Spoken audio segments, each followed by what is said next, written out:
তো সকলকে আবার স্বাগত আমাদের চ্যানেলে। আজকের রেসিপি তৈরি করার জন্য আমরা এখানে চিকেন নিয়ে নিচ্ছি। এর মধ্যে লেবুর রস এবং নুন দিয়ে আমরা এটাকে মাখিয়ে রেখে দেবো। এরপর আমরা কড়াইয়ের মধ্যে সাদা তেল নেব। এর মধ্যে আমরা পেঁয়াজ ভালো করে লাল করে আমরা ভেজে নেব।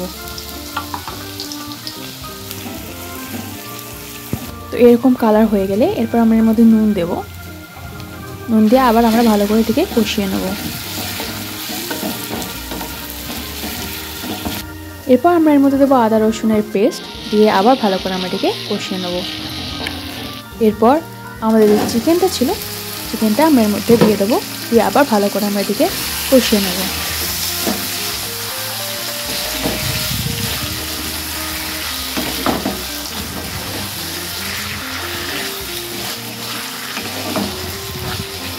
এরপর আমরা এর মধ্যে দেবো লঙ্কা, দিয়ে আবার আমরা ভালো করে এটাকে রান্না করে নেব।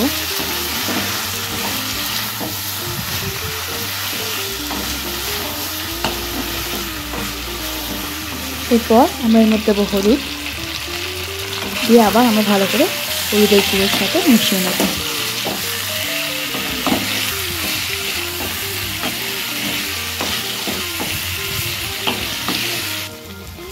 এরপর আমরা দেবো কারি পাতা,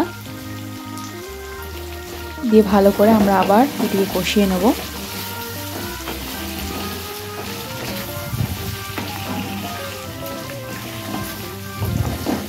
এরপর আমরা এর মধ্যে দেবো মটন মশলা, যেটা আমি আগের ভিডিওতেও অনেক আগে দেখিয়েছি। তো আপনারা চাইলে আগের ভিডিওগুলোতে দেখেও এই মশলাটা কীভাবে তৈরি করতে হয় সেটা জেনে নিতে পারেন। তো এরপর আমরা ভালো করে আবার এটাকে কষিয়ে নেব।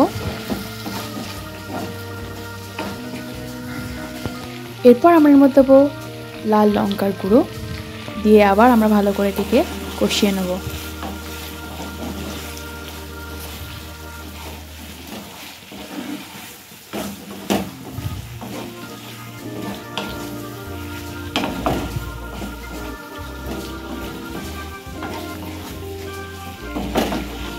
এরপর আমরা এর মধ্যে টেস্টের ব্যালেন্সের জন্য চিনি দেব, দিয়ে আবার আমরা এটিকে ভালো করে কষিয়ে নেব।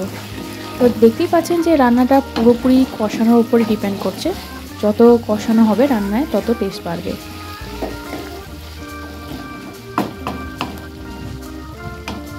এরপর আমরা এটিকে কিছুক্ষণের জন্য ঢাকা দিয়ে রেখে দেবো এবং কিছুক্ষণ পর ঢাকা তুলে আমরা দেখতেই পাচ্ছেন এর মধ্যে থেকে তেল ছেড়ে দিয়েছে। এরপর আমরা আবার ভালো করে একটুখানি কষিয়ে নেব। তো আজকের রেসিপিটি অনেকটাই সহজ, বাড়িতে অবশ্যই ট্রাই করবেন। দেখা হচ্ছে পরের ভিডিওতে।